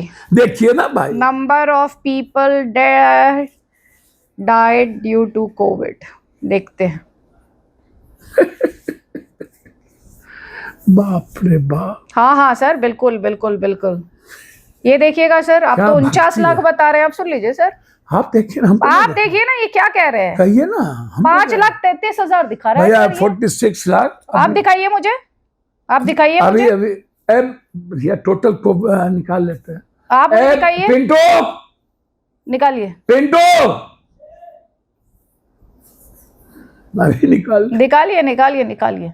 जितने पिंटू कहाँ है यार, तुम लोग क्या, जितना कोरोना में लोग मरे, गवर्नमेंट का डेटा जो है, गवर्नमेंट का जो डाटा है, जितने उसको निकाल के लाओ जल्दी से, टोटल डाटा। हाँ, पूरे भारत में 9 महीने के अंदर जितने कोरोना में लोग निकालिए। चलिए, अब मेरे से इतने वो डेटा आता है, इतने मैं आपसे वक्फ पे बात कर लेती हूँ। हाँ, मुझे तो आपने अभी जातिवाद का जिक्र किया था। सुनिए ना, मैं हाँ, एक बात आपको बता रहा हूँ। इस कंट्री में पप्पू यादव है, पप्पू राम है, पप्पू जाटव है, पप्पू नुनिया है, पप्पू चंद्रवंशी है, पप्पू शाह है, पप्पू ब्राह्मण है, पप्पू तेली है, पप्पू भूमिहार है, पप्पू मराठा है, पप्पू जाट है, पप्पू गुज्जर है, पप्पू कश्मीरी है, पप्पू साउथ है, पप्पू नॉर्थ है, पप्पू हिंदी है, पप्पू डिवाइड है, नॉर्थ डिवाइड है, साउथ डिवाइड है, लेकिन एक आदमी नहीं। बस मैं इतना ही जानता हूँ। एक आदमी ने आज़ाद हिंदुस्तान के बाद ना तो कोई बाबा, ना तो कोई नेता, एक कॉलेज नहीं बना पाया कि इस हिंदुस्तान का जीनियस वो लड़का जो गरीब है, जिसके पास कुछ नहीं है, वो जाके वहाँ अपनी लाइफ चेंज कर सकता हो।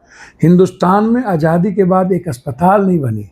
वर्ल्ड का सबसे बड़ा मेडिकल माफिया हिंदुस्तान, पूरी दुनिया इलाज कराने आती है हिंदुस्तान। 40 लाख हजार करोड़ का माफिया, एक शहर में 40,000 करोड़ का एजुकेशन माफिया कोटा, एक शहर। नहीं तो दुनिया विदेश से भारत इलाज कराने आती है, तो अच्छी बात है ना कि हमारी फैसिलिटीज अच्छी हैं। जी नहीं। क्यों? जी नहीं, वो हमारे अस्पताल में नहीं आता, वो प्राइवेट अस्पताल में जाता है।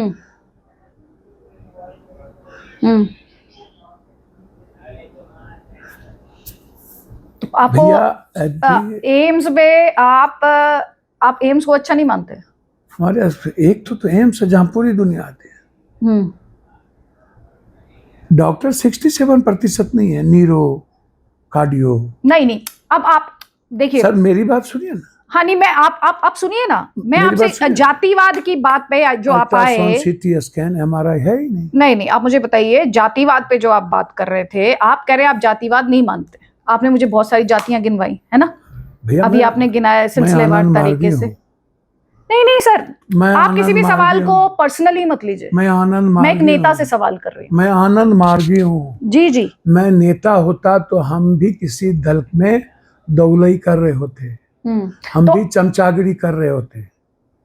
अच्छा, वैसे ये बताइए क्योंकि दल की बात अभी आई, मैं आप थोड़े से आपसे ये चुनाव से जुड़े सवाल करूंगी। पप्पू जी घुमाइएगा नहीं, आपके पास जो ज्ञान का भंडार है, आप सारा दे देते हैं, सारा उड़ेल देते हैं आप। नहीं, कोई भंडार। ठीक है, अब आप मेरी बात सुनिए। आपके पास किताब का भंडार है, हमको नहीं, मेरे पास कोई किताब का भंडार, मेरे पास कॉमन सेंस है। सुनिए ना, मेरे पास बस कॉमन सेंस है पप्पू जी। आपको किताब का भंडार है, सुनिए ना, हमको नहीं कॉमन सेंस नहीं हो सकता। नहीं, का किताब का भंडार है, और हम क्या करते हैं? नहीं, मेरे पास प्रैक्टिकल है। हम क्या करने, कोई ग्राउंड पे जो देखा, हम 40 अभी पप्पू जी मैं 250 किलोमीटर ग्राउंड में बिता के आई हूं। सुनिए ना, हाँ सुनाइए। हम 40 सालों से सोए नहीं है। ये सोशल मीडिया पर 14 के बाद जाके देख लीजिए कि मैं 1 घंटा 2 घंटा सोता हूँ, और मेरे सोशल मीडिया पर यह भी है कि हम एक दिन में 800-900 किलोमीटर सफर करते हैं, एक दिन में 13 जिला जाते हैं। मेरे सोशल मीडिया पर यह भी है, हवा से ज्यादा तेज और एम्बुलेंस के पहले हम पहुंचते हैं। ठीक है, मेरे सोशल मीडिया पर यह भी है कि जहां हम जाते हैं वहां लोगों की जिंदगी को खुशियां में बदलते हैं। प्रैक्टिकल ये है, अच्छी बात है। हमारे पास यहाँ 2 लोग आए और उन्होंने कहा कि भैया मेरी बहन बीमार है, तो उनको हम ये नहीं कहेंगे कि नहीं कोई चिंता नहीं, आप जाइए ना, सब कुछ ठीक हो जाएगा, सिस्टम कर रहा है। मैं उसमें इन्वॉल्व होता हूँ, या तो मैं उसकी मदद करता हूँ, या तो मेरा आदमी जाता है और उस अस्पताल में जाके उसको 5 लाख रुपया छोड़वाता है। तो ये है प्रैक्टिकल, क्योंकि हम अर्थ युग में हैं। ये अच्छी बात है। हम फिलोसफी युग में नहीं है, जरूरतमंद की मदद करना पप्पू जी प्रैक्टिकल युग में बहुत अच्छी बात है। ये दुनिया नहीं करती है। नहीं, मैं वो बात आपकी, आप जरूरतमंद की मदद करते हैं, इसके लिए बहुत अच्छी बात है, सराहना होनी चाहिए। प्रैक्टिकल क्या है? प्रैक्टिकल ये है कि यहाँ आधार कार्ड, राशन कार्ड और पैन कार्ड, मैंने देखा वो लगा हुआ है रिसेप्शन पे, बोर्ड लगा है ना। हाँ। ये लगा हुआ है कि जिसको आना हो मैं करवाऊंगा, तुम मत जाओ, तुमसे पैसा लेगा। ये प्रैक्टिकल है। प्रैक्टिकल ये है कि मेरे पीछे 250 माजरी मरीज है, इसका खाना और एम्बुलेंस से मैं भेजता हूँ, इलाज करवाता हूँ, इसको जहां से आता है फिर वहां भेजवा देता हूँ। ये प्रैक्टिकल है। प्रैक्टिकल हम उसको कहते हैं जब दूसरों, मैं नरेंद्र भाई दामोदर पिछड़ा, मैं ओबीसी, मैं अत्यंत पिछड़ा, दलित महादलित, मैं, सब गलत, सब गलत। आजाद हिंदुस्तान में जिसकी जितनी जनसंख्या उतनी भागीदारी हो जाए। जो 90-92% लोग हैं उसकी भागीदारी और हिस्सेदारी हो जाए, क्या दिक्कत है? आजाद हिंदुस्तान में हमेशा दुनिया में कभी गोरा, कभी काला, कभी फारसी, कभी ईसाईयत, कभी इस्लामी, हर चीजों का क्लैश रहा। जब फूले पेरियार थे तब जाति नहीं थी। जब मनुस्मृति पर बाबा साहब अंबेडकर लड़ रहे थे और कान में तेल, पीछे झाड़ू, थूक फेंकने की इजाजत नहीं, घंटी बांध देने की इजाजत, घोड़ा पर चढ़ने की इजाजत नहीं, ताज रखने की इजाजत नहीं, मंदिर जाने की, रंगा संगा पर रामविलास सुमन बोले तो घर पर हमला। राजस्थान में अभी दलित नेता गए मंदिर तो पानी से धो दो, छुआछूत और छूत, ये वोट का अधिकार भी नहीं मिलेगा। तो बाबा साहब अंबेडकर नहीं होते तो किताब में गुरु गोलवलकर और सावरकर ने तो साफ लिख दिया था। जिन लोगों ने अंग्रेज से समझौता किया, जो लोग इस धरती पर, भैया, तो आपके हिसाब से जातिवाद सावरकर और गोलवलकर लेकर आए थे? तो बुद्ध, जातिवाद तो बुद्ध के काल के से लेकर के गोलवलकर, बुद्ध में, बुद्ध के समय शंकराचार्य को राजाओं ने इस्तेमाल करके बुद्ध को भगा दिया। नहीं, मैं आपसे क्या पूछ रही हूँ? मैं तो जातिवाद, मैं तो कहता हूँ, आप जातिवाद की बात कर रहे हैं। मैं तो कहता हूँ सुरजापुरी, शेरशाहबादी, कुलैया, पसमानदा मुसलमान, ये जाति नहीं है? कौन कह रहा जाति नहीं है? तो उसके जातिवाद की तो कोई बात ही नहीं है ना। नहीं, सबकी जाति की बातें हो रही है। कहाँ बात हो रही है? मैंने तो किसी ने, आपने तो इनमें से, आपने कौन से मुस्लिम जाति का नाम मैंने तो कहा ननिया, चंद्रवंशी, कहार, कुम्हार, पंडित, तुम्हार, बैकवर्ड, फॉरवर्ड, जाति, हिंदू, मुसलमान, सब मैंने तो कहा। यही पसमानदा मुसलमान डिस्क्रिमिनेशन की बात करता है। मैं दलित महादलित किया। पसमानदा मुसलमान अपर कास्ट वाले से भेदभाव की बात करता है। मैं गई अभी ग्राउंड पर, मैं आपको रिपोर्ट्स दिखाऊंगी सर। सुनिए ना मेरी सिर्फ एक समाज की ही, आप एक ही समाज की बात क्यों होती? देखिए, कौन समाज की बात होती है भैया? आपने मनुस्मृति का जिक्र किया, लेकिन आपने ये तो नहीं कहा कि भैया वहां भी कुलैया, सुरजापुरी, आप बात करते हैं हिंदू की तो मनुस्मृति तो आएगी। नहीं, तो आप बात करते हैं हिंदू की बात नहीं कर रही। आप बात करते हैं हिंदू की तो मंदिर की बात तो आएगी। नहीं, आप बात करते हैं हिंदू की तो छुआछूत की बात तो आएगी।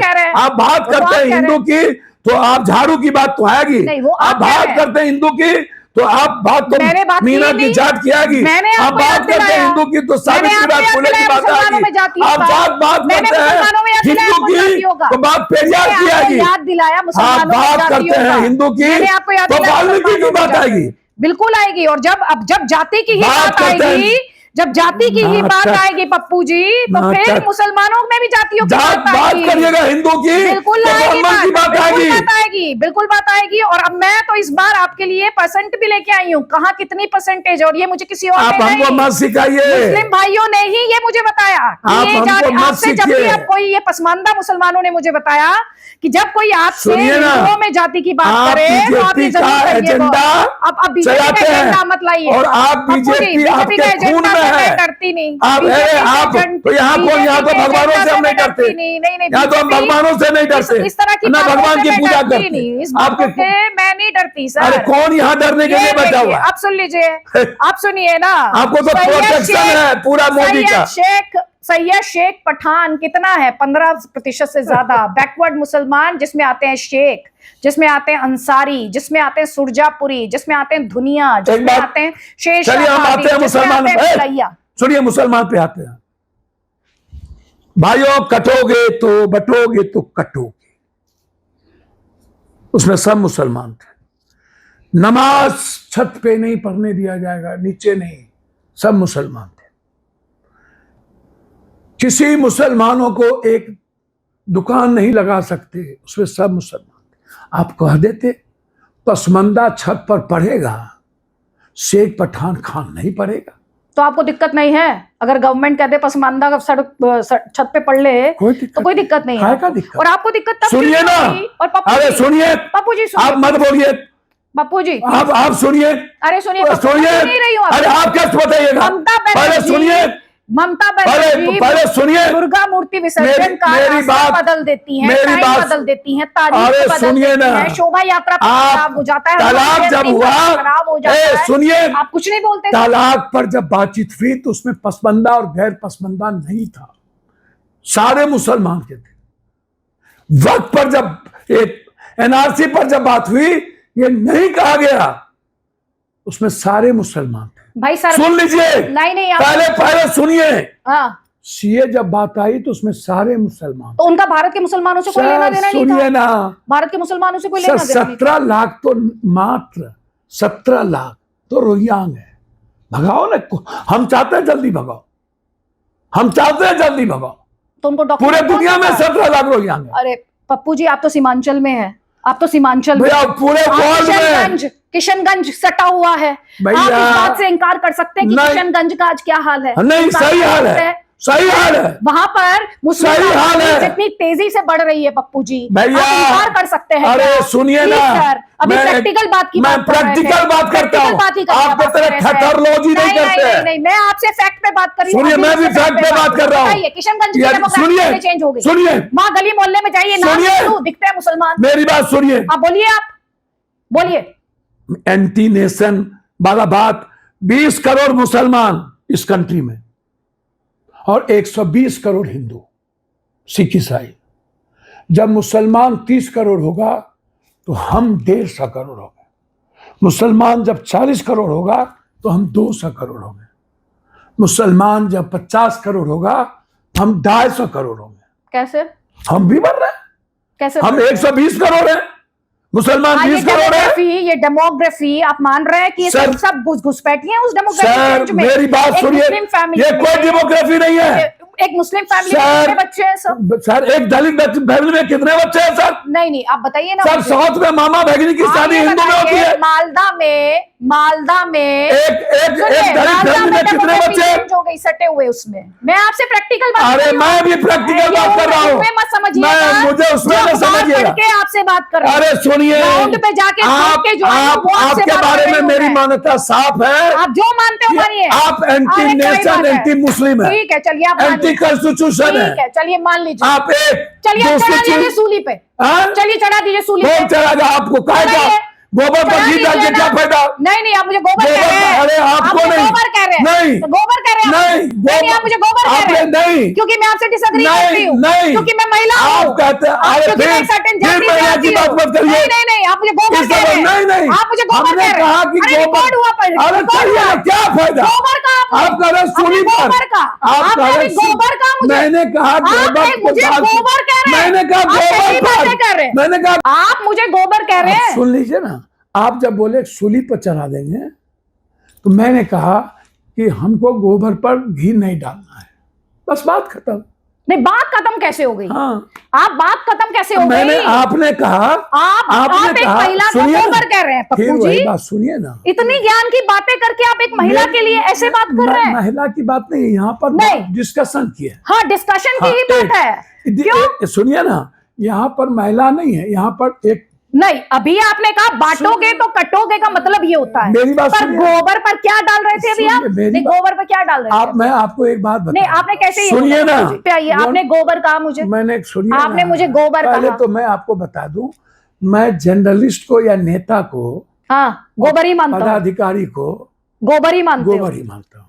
सर ये बहुत ही हाईली ऑब्जेक्शनेबल है। हाँ तो कर रहे नहीं तो आप वैसे जन कल्याण के लिए निकले हैं और वैसे आप लोगों को सम्मान नहीं दे सकते, बेसिक रिस्पेक्ट नहीं दे सकते। मैं नेता को है तो मैं आपको करप्ट मानूं? मैं सुनिए ना, मैं आपको करप्ट मानूं? सुन लीजिए ना। ना पप्पू जी मैं आपको करप्ट मानूं? सुनिए ना। नहीं आप जो इतनी लोगों की मदद कर रहे हैं उसे करप्ट मानूं मैं? आप भैया मेरी बात सुन लीजिए। नहीं मैं तो सुन ही रही हूँ आपकी बात, वही तो बोल रहा हूँ। आपने हाईली ऑब्जेक्शनेबल बात की है। आपको पप्पू यादव मदद कर रहा है पूरी दुनिया का, उसमें आपको क्या मानना है मानते रहिए। नहीं मैं तो मानूंगी, ऐसे ही मैं जो सवाल पूछ रही हूँ आपको अच्छा नहीं लग रहा, आपको गोबर छोड़िए, आपको जो सोचना हो आप सोचिए। मेरी बात सुनिए। नहीं मैं तो सवाल पूछूंगी। पप्पू यादव ना सुन लीजिए पप्पू यादव जी, सुनिए ना, मैं भी सवाल पूछूंगी आपसे। आप गोबर सोचिए, आप कीचड़ सोचिए, आपको जो सोचना हो आप सोचिए। हाँ, मेरी बात समझ, उससे मुझे भी फर्क नहीं पड़ता। लेकिन मैं ये सोच रही थी कि इतनी देर पहले अभी आपने मुझसे इतनी देर ज्ञान भरी बातें कही और उन ज्ञान की बातों से, ज्ञान की गंगा से आप आगे सीधा गोबर पे। अच्छा मैंने क्या कहा?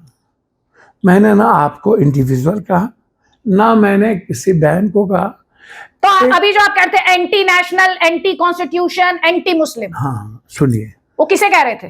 चीज को पत्रकार को।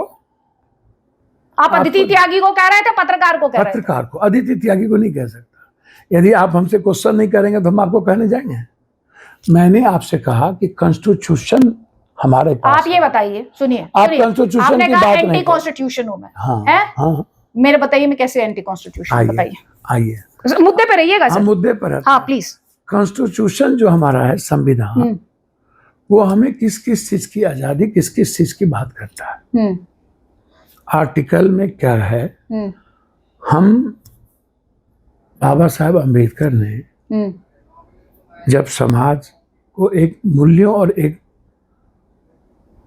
मिनिमम रिक्वायरमेंट और फंडामेंटल राइट के लिए जो एक बेसिक डिजायर किया, ऑल आर इक्वल, तो मैंने कब कहा ऑल आर रेस्पेक्ट, बात तो वही कर रहे हैं।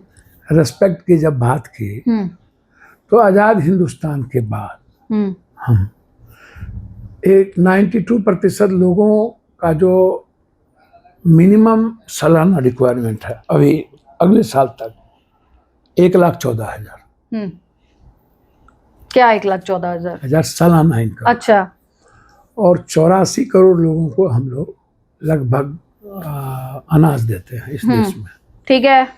13 से 14% लोग। पप्पू जी प्लीज कॉन्स्टिट्यूशन वाली बात, वही बात आ रहे हैं ना आप मुद्दे पे आ जाइए प्लीज, जल्दी से मुद्दे पे आइए। फिर मैं वही बात कह रहा हूँ। हाँ मैंने तो आपको आते ही सबसे ज्यादा रिस्पेक्ट दिया, यू आर माय बेस्ट। आपने उसके बाद गोबर बुला दी है। सुनिए ना, गोबर, हम नेताओं को मैंने भी कहा पहले ही कि नेता से बचिए। नेता की नीयत, नेता की इच्छा शक्ति ने इस देश को खत्म कर दिया। समाज को बाद में कहा, मैंने कहा समाज हर तरह। एक बार बताइए, मुझे आपसे सवाल पूछने का हक है नहीं है? भैया आपको पूरा अधिकार है। अब वो सवाल चाहे आपको अच्छा लगे या खराब लगे, वो हक है मेरे पास। हाँ बिल्कुल है। तो फिर आपने मुझे कैसे कहा? नहीं तो मैंने क्या कहा उसको समझिए। जब आप लगातार बात करते चले गए पसमंदा, आप कभी भी मनुस्मृति, कभी भी हिंदू का जो डिस्क्रिमिनेशन इस वर्ल्ड में, इस दुनिया में, इस देश में हुआ, आप उस पर नहीं बात। नहीं पप्पू जी मुझे सेलेक्टिव क्रिटिसिज्म पर प्रॉब्लम है। नहीं मेरी बात सुनिए, मुझे सेलेक्टिव क्रिटिसिज्म पर प्रॉब्लम है ना। आप 24 जितने देर से आप बात कर रहे हैं, आप वक्त पर चले गए। मेरे देश में, मैं सुनिए, मेरे धर्म में ये आप जो ये कह रहे हैं ना कि हिंदू पे आपको दिक्कत है, पहले तो मेरा राष्ट्र धर्म है। मेरी बात तो सुनिए ना। मेरा राष्ट्र धर्म नहीं है। क्यों नहीं है? नहीं है, मेरा मानव धर्म। अच्छा आपका मानव धर्म होगा, लेकिन मेरा राष्ट्र नहीं, मेरा राष्ट्र धर्म। मैं मानवता को मानती हूँ, लेकिन अपने राष्ट्र को सर्वोपरि रखती हूँ। नहीं, मेरे लिए मानव सर्वोपरि है। ठीक है, यहाँ पे हम अलग है। अच्छा ये बताइए। यहाँ मैं बिल्कुल। अच्छा ठीक है, ये आपका एक वीडियो वायरल हुआ जिसमें आपने कहा दुनिया भर जो है वो इस्लाम को एक्सेप्ट कर लेगी, ऐसा। उस पे आप वो क्या था, मतलब मैं वो सोच। हाँ, मैं एक जलसे में था। मैंने उस जलसे में उन लोगों को कहा कि मोहम्मद साहब का जन्म और मोहम्मद साहब ने बुद्ध के बाद इस्लाम आया, अपो दिपो भव के बाद बुद्धम शरणम गच्छामि, सर्वधर्म संभव और वसुधैव कुटुंब के लिए बुद्ध की थ्योरी सीप के बाद जानी गई। कृष्ण कर्म पे आए, हम्म, इस्लाम जो लोगों में दूरियां थी, जो बुद्ध ने भी उसको एक जगह लाया, हम सब एक है, इसमें कोई छुआछूत नहीं होगी। इस्लाम ने भी कहा एक साथ दस्तरखान, एक साथ जक़ात, एक साथ। तो तुम इस तरह के काम क्यों नहीं आप लोग करते हैं कि इस्लाम में कभी भी नफरत नहीं है या प्रतिक्रिया जवाब देना नहीं है। तो मैं आप मुसलमानों से आग्रह करना चाहूँगा, आप जो ये तजिया निकालते हैं हसन हुसैन, ये इस्लाम नहीं कहता है। आप जो शोक मनाते हैं, कुर्बानी में इस्लाम इस बात की इजाज़त नहीं देता है। कुर्बानी जब मानवता और इंसानियत के लिए भी तो शोक का कारण नहीं हो सकता। तब आप इसका मतलब है अजीत को फॉलो करते हैं। तो आप इस्लाम को फॉलो करिए और हदीस को फॉलो करिए। मुसलमान से मैंने कहा कि यदि आप हदीस को फॉलो करेंगे, आप कोई भी परंपरा, गलत परंपराओं को नहीं मानेंगे। तो आज जो आप जिस इस्लाम की आइडियोलॉजी को बढ़ने में मौका लगी थी, यदि आप इस्लाम को फॉलो करेंगे तो बढ़ेगा, नहीं फॉलो करेंगे तो आप मुसलमान हैं, इस्लाम को नहीं मानते। बस। आपने ये नहीं कहा था कि पूरी दुनिया इस्लाम को अपना लेगी? नहीं, मैंने क्या कहा वो सुनिए ना जी। मैंने कहा कि आप यदि फॉलो करेंगे तो इस्लाम बढ़ेगा, नहीं फॉलो करेंगे तो इस्लाम घटेगा। मैं तो कहा, मैं आज भी उस बात पर कायम हूं, जो आइडियोलॉजी सही होगी उसको दुनिया एक्सेप्ट कर लेगी। ये देखिए, ये एक क्लिप चल रहा है लगातार, देखिए ना, ये क्लिप चल रहा है लगातार। पहले तो ये अभी आपने क्योंकि वो मुहर्रम का जिक्र किया था, देखिए ये कहाँ का है? किशनगंज का। ये तो क्या हो गया? ये ऐसे आग के गोले हाथ में लेके। हाँ, ये सही तरीका, इसमें कोई दिक्कत नहीं है। जाट आंदोलन जब हुआ और मीना आंदोलन हुआ, मंडल कमीशन में कमंडल जब आया था और अडवाणी जी रथ लेके निकले थे तो कितने लोग जल गए थे। नहीं, तो आपके हिसाब से इसमें कोई बुराई नहीं है? मंडल नहीं, आंदोलन में हर आदमी को अपने विचारों। ये कौन सा आंदोलन है? ये आंदोलन है, उन्होंने रात में मसाल लेकर के निकला। हाँ, तो ये मसाल लेकर के निकलने की तो सभी को आजादी है। नहीं, तो इस तरह से ये आजादी है, ये ऐसे लहरा के फहरा के, भैया मुसलमान ऐसे भैया उछालते हुए, जब आजादी ये इस तरह से, ये देख रहे हैं भैया आजादी के वक्त, सुनिए ना, इधर देखिए ना। हाँ भैया, आजादी के वक्त, आजादी के वक्त हमारी झांसी की रानी तलवार लेके निकली, कोई बंदूक लेके निकला, कोई बम लेके निकला। जॉर्ज साहब भी। अभी यहाँ पे अगर कुछ हो जाएगा फिर कौन जिम्मेदार होगा? भैया ये तो दुनिया में जब कोई क्रिएटिविटी और क्रिएशन होता है, ये क्रिएटिविटी है भैया। जब अपने अधिकार, जब 3-3 महीना पटरी पर हम बैठे थे बिना आंदोलन, और जब मंडल कमीशन लागू हुआ तो इसी बीजेपी ने कमंडल को ला करके आग लगा दिया पूरे देश में। वो क्रिएटिविटी थी क्या? नहीं। जब दलित को जला रहे थे तो क्रिएटिविटी थी क्या? दलित के घर जल रहे थे तो क्रिएटिविटी थी। ये मुहर्रम प्रोसेशन में ये होना, ये आपको सही लग रहा है? मैं कह रहा हूँ, मुझे एक बात सुनिए ना, कोई भी प्रोसेशन, कोई भी प्रोसेशन, मेरी बात सुनिए ना, कोई भी प्रोसेशन, इस्लाम तो आज आया ना। इधर देखिए ना मेरी, मैं देख रही हूँ सर, मैं इसको बंद कर रही हूँ कि आपकी बातचीत से, आपकी आवाज से कोई क्लैश नहीं हो। नहीं, इस्लाम तो आज आया। इस्लाम के पहले बौद्ध आए, बौद्ध के पहले हम लोग आध्यात्मिक थे, शोषण की प्रकाष्ठा। बौद्ध क्यों आए, सिखिज्म क्यों आया, इस्लाम तो बहुत बाद आया।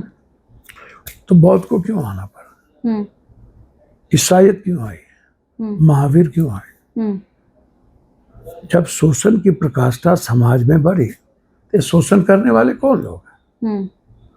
तो जो लोग शोषण, एक्सप्लॉयटेशन समाज के अंतिम व्यक्ति पर, गरीबों पर, कमजोरों पर, वंचितों पर, दलितों पर, निःशक्तों पर किया, तो एक फिर आइडियोलॉजी आई। मैं समझ गई, आपकी आइडियोलॉजी की बात मैं समझ गई। लेकिन आपने ये जो कहा था कि पूरी दुनिया इस्लाम अपना लेगी, आपने ये तो नहीं कहा पप्पू जी की पूरी दुनिया सनातन अपना लेगी भैया। आपने ये तो नहीं, अभी आपने जो सुधार का बात की, आप सनातन में सुधार करवा लीजिए अगर आपको शिकायत है तो। मैं जलसे में मुसलमान को कहा कि आप गलत कर रहे हैं, आप इस्लाम को मानते हो तो इस्लाम के रास्ते चलिए। मैंने उनको ये नहीं कहा। मैं जब सनातन में जाता हूं तो मैं उससे भी कहता हूं कि भैया सनातन क्या है, वसुधैव कुटुंबकम। हम इस देश के बाहर क्यों नहीं हैं, हम इसी कंट्री में क्यों हैं?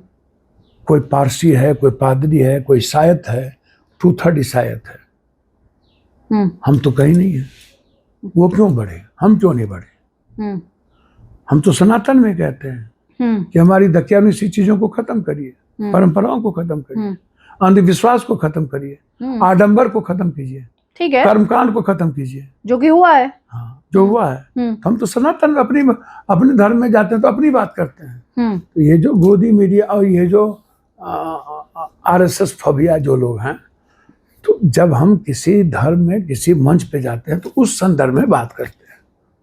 ठीक है, अब ये बस। बताइए, वक्फ अमेंडमेंट एक्ट पे आपको क्या दिक्कत है? मुझे संविधान के आर्टिकल में जैसे हम सभी तरह के धर्म, सभी तरह के मजहब, सभी तरह के विचारों का रिस्पेक्ट करते हैं, चाहे बौद्ध धर्म गया में है तो वहाँ मैं चाहता हूँ कि कोई बौद्ध, वो ठीक है सब पप्पू जी, उसमें कोई दिक्कत नहीं। सुनिए ना, हाँ। कोई बौद्ध ही वहाँ संगठन में हो, वही रहे, कोई डीएम कोई कलेक्टर नहीं आए। जो हम मंदिर में जाते हैं तो लोग कहते हैं कि जैसे अभी कहा कि नहीं कोई ब्राह्मण ही ये करेगा, पूजा करेगा, कोई ब्राह्मण, कोई दलित और पूजा नहीं कर सकता। तो स्टालिन ने एक कानून लाया, नहीं सभी लोग पूजा करेंगे। हाँ, और वैसे भी जूना अखाड़ा में इतने सारे दलित महंत हैं। मेरी बात सुनो। हाँ।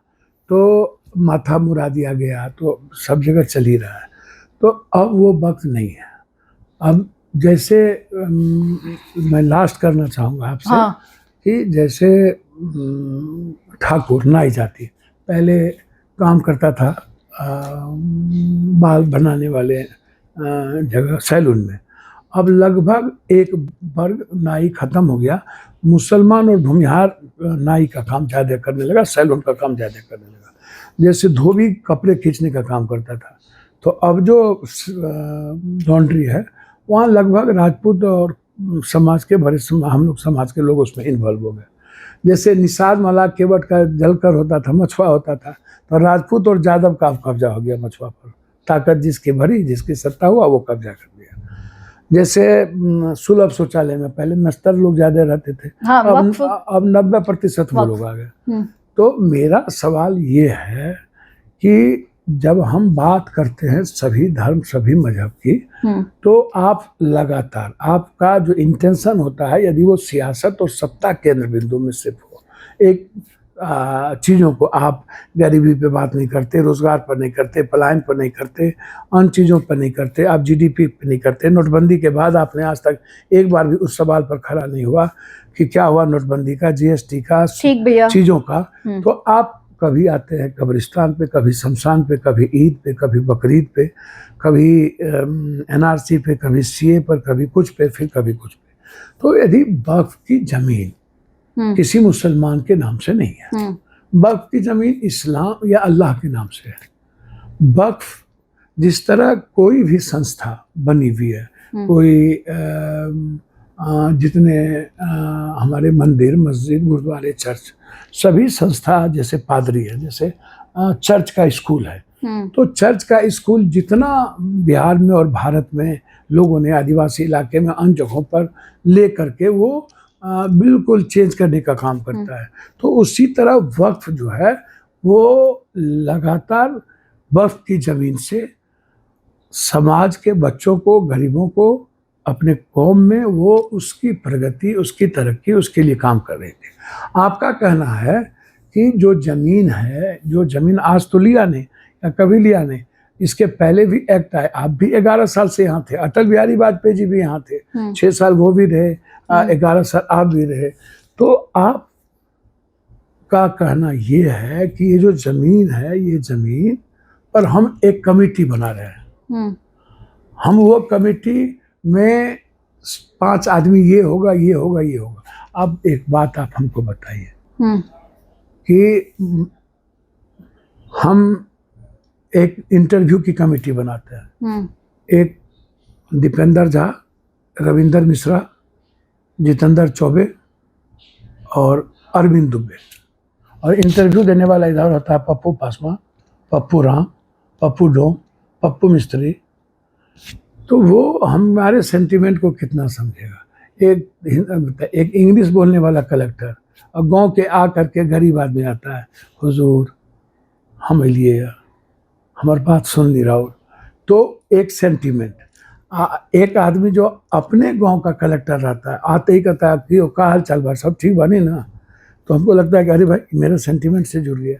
तो कोई भी धर्म चाहता है या चाहेगा, या उसकी जो कानून है, हमारे जो मंदिर का न्यास बोर्ड का कानून है या गुरुद्वारे का कानून है, गुरुद्वारे जो अपने तरीके से, वो उसमें सारे सिख होते हैं, उसमें कोई दूसरे आदमी नहीं है पप्पू जी। तो इसीलिए वक्फ में आप जिस तरीके से आप प्रवेश करके, और बड़ी बड़ी बम्बई की जमीन, सारी जमीनों पर गिद्ध दृष्टि आपकी, उस जमीन की लड़ाई अदानी अंबानी की, जहां पर जिसको देने के हर लिए, बात अदानी अंबानी पे क्यों चली भैया, जाती तो है? जो चीजें जमीन को आप लेकर के एक ही सेकेंड, झगड़ा है आपने ना, अभी ये बोला, अभी आपने एक एग्जाम्पल दिया, अब जमीन को अभी लेके आपने ही एक झगड़ा है एग्जाम्पल, ना, आपने एग्जाम्पल जमीने को लेके पागल है ना, तो आप जमीन कोई मुसलमान का तो है नहीं, नहीं नहीं सुनिए तो आप उसमें पप्पू जबरदस्ती जी, क्यों ढुकना चाहते अभी हैं? आपने जो वाह एग्जाम्पल रे दिया कि आपने एक बोर्ड बनाया और आपने कहा कि भाई इधर से एक जाति विशेष का कैंडिडेट आया।